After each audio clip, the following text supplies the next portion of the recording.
दोस्तों, जियो financial service limited की बात करें तो स्टॉक के अंदर फ्राइडे को हमने पॉजिटिव क्लोजिंग देखी है, जबकि बाजार में गिरावट का माहौल था। और इसके पीछे सबसे बड़ा रीज़न है कि बहुत ही दमदार इस बार रिजल्ट देखने को मिला है। कंपनी का बिजनेस बिल्कुल अब तेज़ी से आगे बढ़ता हुआ दिखाई दे रहा है। और जिससे जैसे कंपनी ने सारे बिजनेस शुरू किए, उसका नतीजा भी अब हमारे सामने आ रहा है। ऐसे में निवेशकों की रुचि बढ़ने लगी है। यहाँ पे देखो कि जो लेटेस्ट शेयर उड़ी है, उसमें कुछ चौंकाने वाली बातें निकल कर आ रही है। कुछ बड़े फंड हाउस ने जम के खरीदारी भी की है। कुछ लोगों ने यहाँ पे निवेश निकाला है, तो उसको समझेंगे। और इस रिजल्ट के बाद आगे की क्या उम्मीद कर सकते हैं, कंपनी की तरफ से एक्सचेंज को कुछ और जानकारी दी गई, जिसको भी समझेंगे इस वीडियो के माध्यम से। और आने वाले समय जियो फाइनेंशियल जो इस समय काफ़ी करेक्ट भी हो चुका है ऊपर के लेवल से, क्या एंट्री के लिए बेहतर लग रहा है, समझेंगे इस वीडियो के माध्यम से। लेकिन फ्रेंड्स, उससे पहले अगर आप पहली बार हमारे चैनल पे आए तो चैनल को सब्सक्राइब कर दीजिए, एक बेल आइकॉन दबा दीजिए ताकि जब भी नया वीडियो बने पहला नोटिफिकेशन आपको मिले। वीडियो पसंद आए तो लाइक से जरूर कीजिए। चलो फ्रेंड्स, वीडियो स्टार्ट करते हैं। मैं हूँ आपका दोस्त SB दवे और हमारे अपने चैनल ऑनलाइन कमाई में आपका बहुत बहुत स्वागत है। सबसे पहले जियो फाइनेंशियल सर्विस लिमिटेड के कारोबार की बात करें तो 234 पर फ्राइडे को क्लोजिंग थी। यहाँ पे 0.78% की तेजी देखने को मिली। अब ये तेजी भले आपको कम लगे, लेकिन आपको ये भी ध्यान रखना चाहिए कि बाजार में गिरावट थी, ऐसे में ये तेजी मायने रखती है।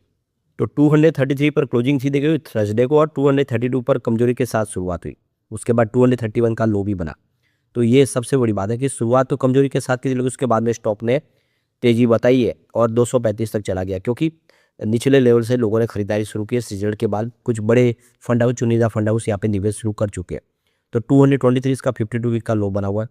अब इसका हाई जो है वो 338 है।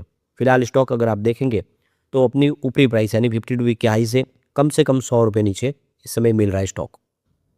अब यहाँ पे जो बड़ी अपडेट निकल के आ रही है, जियो फाइनेंशियल की तरफ से अपनी ट्रांसक्रिप्ट को यहाँ पे हमारे सामने प्रस्तुत किया है।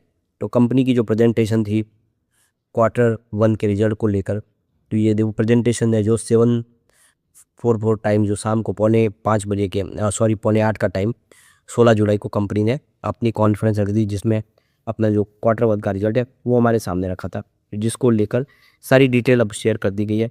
तो एक्सचेंज पे इसको शेयर कर दिया गया, आप जाके वो सारी ट्रांसक्रिप्ट जो है वो सुन सकते हैं। तो यहाँ पे देखिए जियो फाइनेंशियल की तरफ से जो इस हिस्सा लिया, इसमें पूरी कॉल पार्टिसिपेंट देख दो, मिस्टर हितेश सेठिया थे, MD और CEO जियो फाइनेंशियल लिमिटेड के।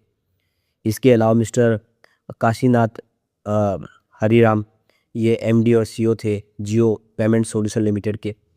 इसके अलावा देखें तो यहाँ पे देख सकते हो कि अन्नपूर्णा वेंकट रमन, जो ग्रुप चीफ फाइनेंशियल ऑफिसर जियो फाइनेंशियल सर्विस लिमिटेड के, और दीपक डागा, जो head strategy and chief investor relation officer Jio financial के। इन सब ने यहाँ पे हिस्सा लिया। उन्होंने अपनी राय रखी, कंपनी की आगे की रणनीति बताई। तो काफ़ी सारा शानदार प्रोग्राम हुआ, जिसकी पूरी जानकारी यहाँ पे दे दी गई है।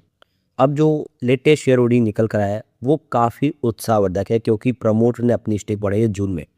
तो 47.12% की होल्डिंग थी, अब देख सकते हो बढ़ के 49.13% हो गई। करीब 2% की होल्डिंग प्रमोटर ने बढ़ा दी है। यानी प्रमोटर ने शेयर खरीदे, इसका मतलब यह है कि कंपनी पे उनको पूरा भरोसा है। जिस लेवल पे अगर कंपनी के शेयर होल्डर के लिए ये समझना चाहिए कि अगर प्रमोटर यहाँ पे निवेश शुरू कर देते हैं, वो यहाँ पे अपनी होल्डिंग बढ़ा रहे, तो कंपनी का ये जो लेवल है ये काफ़ी अच्छा है, अट्रैक्टिव है। और इस लेवल पे उनको लगता है कि स्टॉक सस्ता है, इसीलिए यहाँ पे खरीदारी वो शुरू कर चुके हैं। यहाँ पे कोई भी प्लेस शेयर नहीं है, सारे शेयर रिलीज हैं। अब बात करेंगे अगर हम FII की, तो उनकी 11.55% की होल्डिंग थी देखो दिसंबर में। ये 12.30% हो गई थी मार्च में, लेकिन जून में आप देखें तो FI ने अपना निवेश कुछ बेचा है, क्योंकि स्टॉक दबाव में था। यहाँ पे उन्होंने बिकवाली के बाजार से काफ़ी पैसा निकाला, तो उन्होंने यहाँ पे जियो में से भी निकाला है। अब DI की बात, उनकी 15.23% की होल्डिंग थी मार्च में, दिसंबर में सॉरी, और मार्च में ये घट के 14.19% हो गई। जून आते 13.23%। तो इंडिया के जो बड़े फंड हाउस है उन्होंने भी अपना इन्वेस्टमेंट घटा लिया स्टॉक से। अब बात करेंगे यहाँ पे हम म्यूचुअल फंड की, तो उनकी होल्डिंग देखें तो 7.16% की होल्डिंग थी दिसंबर में, मार्च में ये घट के 5.97% हो गई, और देख सकते हो कि जून में ये 4.95% हो गई। लगातार आप देखिए म्यूचुअल फंड ने भी अपना निवेश घटाया। तो FI, DI और म्यूचुअल फंड लगातार मिलकर सब बिकवाली कर रहे हैं। यहाँ पे देख सकते हो कि कुछ जनरल पब्लिक की होल्डिंग भी ट्रिम हुई है। देख सकते हो कि 26.03% की होल्डिंग थी दिसंबर में, मार्च में 26.39% हुई, फिलहाल 26.36% है। तो ये सारा जो निवेश लोगों ने बेचा है वो प्रमोटर ने खरीदा है। तो एक अच्छी बात है कि प्रमोटर इस लेवल पे खरीदारी कर रहे हैं।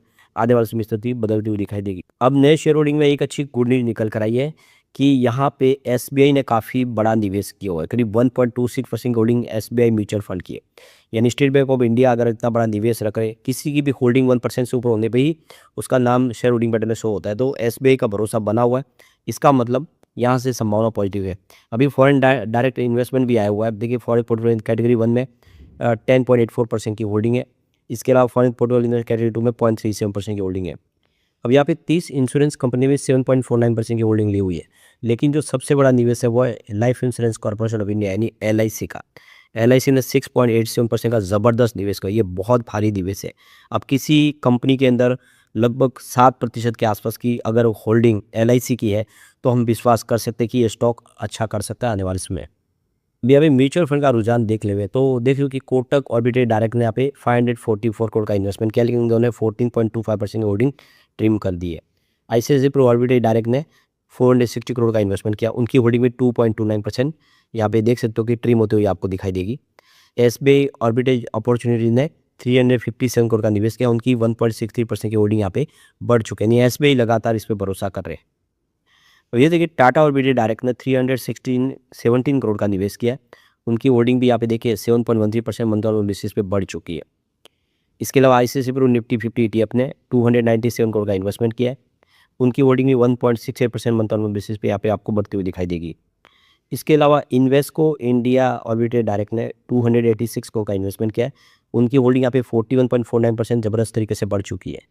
आदित्य बिरला एसएल ऑर्बिटेड डायरेक्ट ने 246.92 करोड़ का इन्वेस्टमेंट किया है, यहाँ पे उनकी होल्डिंग भी 15.70% मंथ ऑन बेसिस पे बढ़ चुकी है।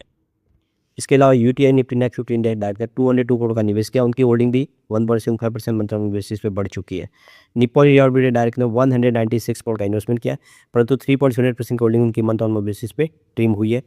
और एचडीएफसी निफ्टी 50 इंडेक्स डायरेक्ट ने 167 करोड़ का निवेश किया है, 1.0% की होल्डिंग मंथ ऑन बेसिस पे बढ़ी है।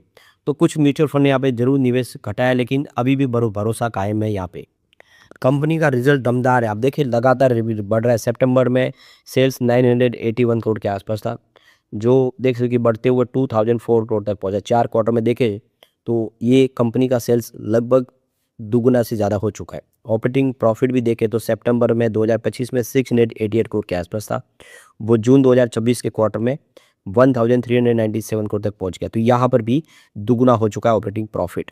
अब बात करेंगे नेट प्रॉफिट की, तो 695 करोड़ का नेट प्रॉफिट था सितंबर क्वार्टर में, जो जून क्वार्टर में 830 करोड़ तक पहुंच गया। ज़बरदस्त जंप प्रॉफिट में भी आई है। तो क्लियर है कि यहाँ पे कंपनी का रेवेन्यू प्रॉफिट दोनों ही बहुत अच्छे तरीके से बढ़ रहा है, यानी लोगों का भरोसा बन रहा है। ईपीएस 1.09 रुपीज़ के आसपास था, जो बढ़ते हुए 1.26 रुपीज़ तक बढ़ गया है। ऐसे में उम्मीद कर सकते हैं कि आज उसमें जियो फाइनेंशियल बेहतर कर सकता है। लेकिन फ्रेंड्स, कोई भी इन्वेस्टमेंट करने से पहले अपने फाइनेंशियल एडवाइजर से एडवाइस ले ले या अपना खुद का रिसर्च करें, क्योंकि मैंने वीडियो आपके एजुकेशनल पर्पज़ के लिए ही बनाया। वीडियो पसंद आए तो लाइक से जरूर कीजिए और चैनल को सब्सक्राइब कर दीजिए। Thank you friends.